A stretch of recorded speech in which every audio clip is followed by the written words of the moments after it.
omega. Okay. So that is the pair of transformation mapping a discrete signal into the Fourier domain, and we can bring it back. Okay. That formula, I believe, most of you would be familiar with, and I will not get into detail of that. The thing I want you to remember underlying this formula is the concept of breaking and representing a signal, representing this signal xn here. So if I put this, my favorite notation now, I put a curly bracket around it. Representing now is a whole signal in n. And that whole signal in n can be written now the concept of a linear combination terms, right? But now we have an integral because so each of these are basic signal, right? This basic signal, and any signal xn here can be written now linear combination, but we have many of them because omega is continuous variable now, and these are the weight, right?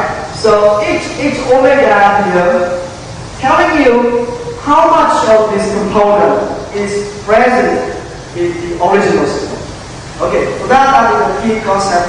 And to compute that x omega, you can compute using this formula. Now, as little bit notice here, okay, what is this basic signal xj omega n?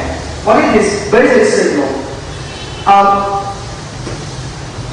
If you would like to see this, then a little bit of complex analysis will tell you ej omega n.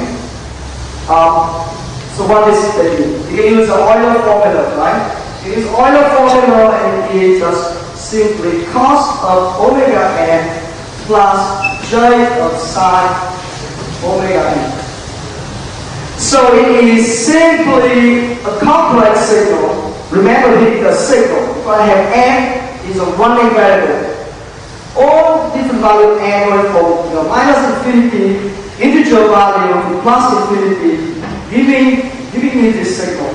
And it can be written as a complex signal and a real and imaginary part. And look at the real part, similar to the imaginary part. It is just simply a sinusoidal signal. Right? A sinusoidal signal. And we simply have a sample of that. Sinusoidal signal. Okay? And you can imagine by very different omega, I just have it, the signal will wiggle more and more often, right? Higher and higher frequency. Like my voice say now, you have different frequencies. And you compose that into right? Play music, same thing. Everything can be decomposed. Right? So that is the concept you need to have behind. Similarly, we have a similar pair of transformations. Similar pair of transformations now, but now for the continuous signal. Right? The continuous signal now, if we have a signal is t, then I do have, so to distinguish, I'm going to use the capital omega. The capital omega now can be written as, so now we use a pair of Fourier transform. So this thing, it is integral from minus infinity to plus infinity of small xt e minus j omega t dt. So that's the pair of Fourier transform. Again, I hope you already seen it, either in the first year calculus course in mathematics or the signal processing course. Now, similarly, I can take this and I can do the inverse Fourier transform, and it can be written as 1 over 2 pi integral from minus infinity to plus infinity x capital omega e j omega t dt. So e is capital omega. And this thing here, what we call is the continuous time Fourier transform. Okay, nothing now now it is in the continuous domain.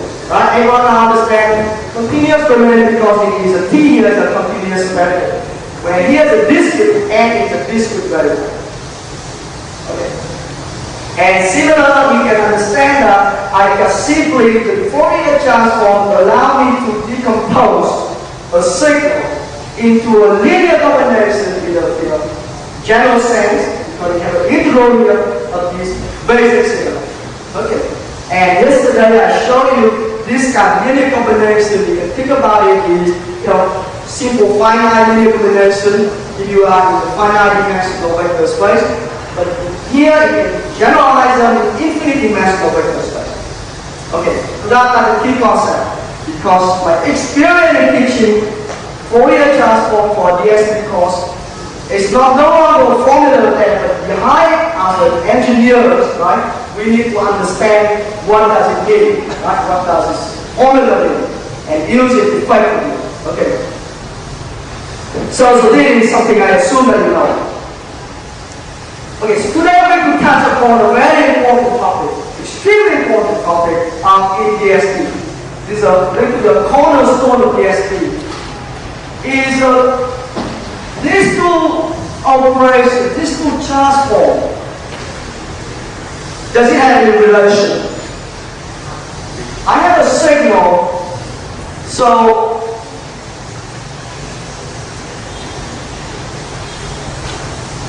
we have a signal, we could draw here,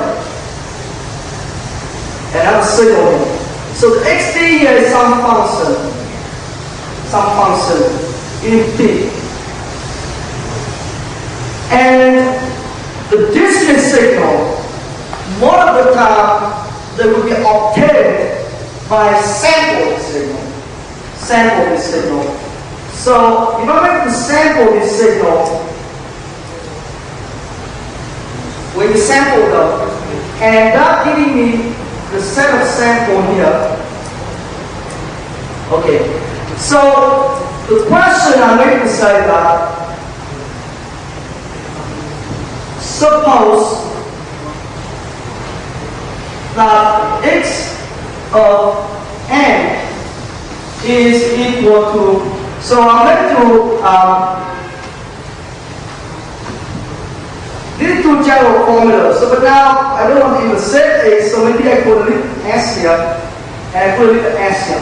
So you know that it is a sample signal. Yes? Is there any relativity between capital omega and omega? Okay, very good point. It is a capital omega. Okay, thank you. And the So, left side this is a little omega. Okay, very good. So we know about the watermarking. Watermarking, like for example, Picasso, you have a painting, and you would try to put some watermark inside it. So if anyone else try to, copy Picasso, you can detect that little watermark. You can know that it was really Picasso or not. So my watermark is just this little error, and I really want to see if you can detect that. Check it whether you are aware. Okay, very good. So, back to my story here. I have a signal, and now I denote that is a sample version, Sn, and that is I'm sampling the signal x, but interval nt. So imagine that you're sampling this signal, and the interval here is t. Right? Every t seconds, you take a sample. For example, typically this thing here recorded to the microphone, it would be one sample every 11,000 sample.